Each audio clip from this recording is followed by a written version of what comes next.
কুলতলিতে প্রতারণা ও পুলিশের উপর হামলা এবং কাজে বাধা দেওয়ার অভিযোগে মূল অভিযুক্ত সাদ্দামকে গ্রেফতার করল পুলিশ।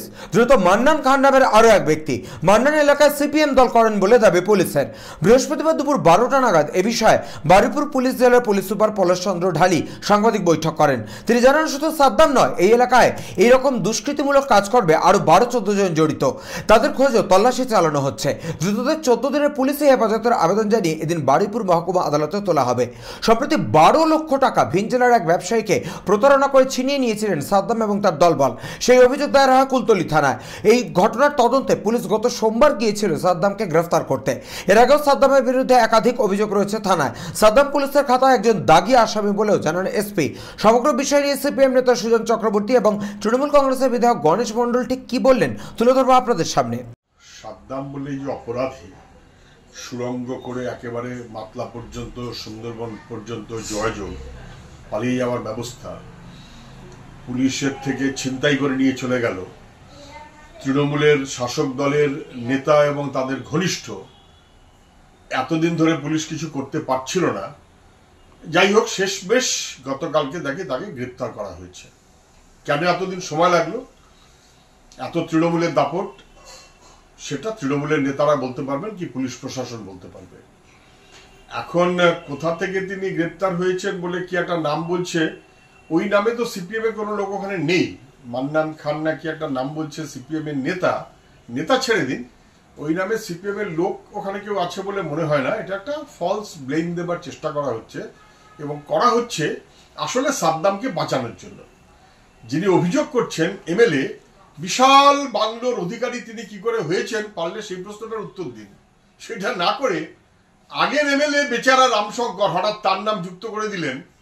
এটা আসলে ধরা পড়ে গেছে বলে ঘাট থেকে দোষ চাপানোর জন্য কাউকে শিখণ্ডী করতে হবে। অতএব হয়তো সিপিএম এর কথা মনে পড়েছে। মান্নান খান বলে সিপিএম এর কোনো নেতা ছেড়ে দিন, কোনো কর্মী ওখানে নেই। ফলস ব্লেম দেওয়া হচ্ছে, এবং এখন তৃণমূলের এটাই কাজ। সবাই ধরা পড়ে যাচ্ছে, একের পর এক ধরা পড়ে যাচ্ছে, নিজেদের ঘাড়ে পড়ছে, তাদের দোষ চাপানোর নানান রকম চেষ্টা করছে। এটাতে লাভ হবে না, এলাকার মানুষ সব জানেন। ওই এলাকায় ভোটের সময় অথবা যে কোনো সময় তৃণমূলের 100% দাপট, তার মাথায় ছিলেন এখনকার এমএলএ।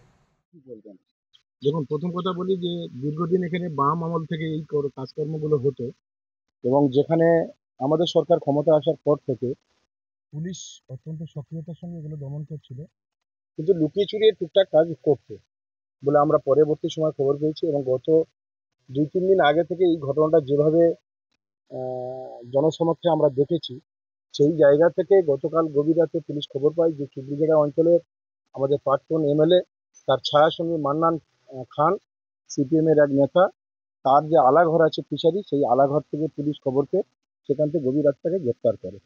এবং এই ঘটনার সঙ্গে আমি মনে করি যে সিপিএম এর যেমন প্রত্যক্ষভাবে যোগ আছে, এবং এইটা তদন্ত হলে দেখবেন আরো অনেক সত্য বেরিয়ে পড়বে।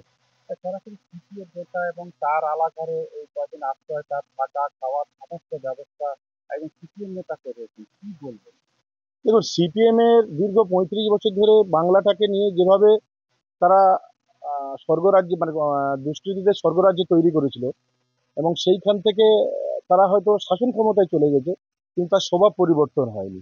কারণ সেই জায়গা থেকে তারা এখনো পর্যন্ত বিভিন্ন এলাকায় কিভাবে অ্যান্টি সোশ্যাল বা সমাজের যে সমস্ত ক্ষতিকারক দিকগুলো আছে, এই যে চুরি ডাকাতি রাহাজানি, সেই সমস্ত দিকগুলো যারা মূলত করে তাদেরকে প্রশ্রয় দেয় এবং আশ্রয়ও দেয়। অনেকে তো প্রতারিত হয়েছেন, এবং এই ঘটনাকে কেন্দ্র করে সিপিএমের একটা বদনামও হয়েছে। বাইরের জেলার বহু মানুষ, রাজ্যের বিভিন্ন প্রান্তের মানুষ, সেই জায়গায় মানে তদন্তের অগ্রগতি নিয়ে বা কি চাইছেন, কি বলবেন? আমরা চাইছি এই ঘটনার সঙ্গে যারা যারা জড়িত আছে তাদেরকে অবিলম্বে গ্রেপ্তার করবে এবং দৃষ্টান্তমূলক শাস্তি দেবে, এবং এদের পিছনে যে সমস্ত পার্টির নেতৃত্বরা আছে তাদেরকে আমরা পুলিশকে বলবো তাদেরকেও ধরে যেন দৃষ্টান্তমূলক শাস্তি দেওয়া হয়। বারুইপুর থেকে বাবলু প্রামাণিকের রিপোর্ট, চ্যানেল 24/7।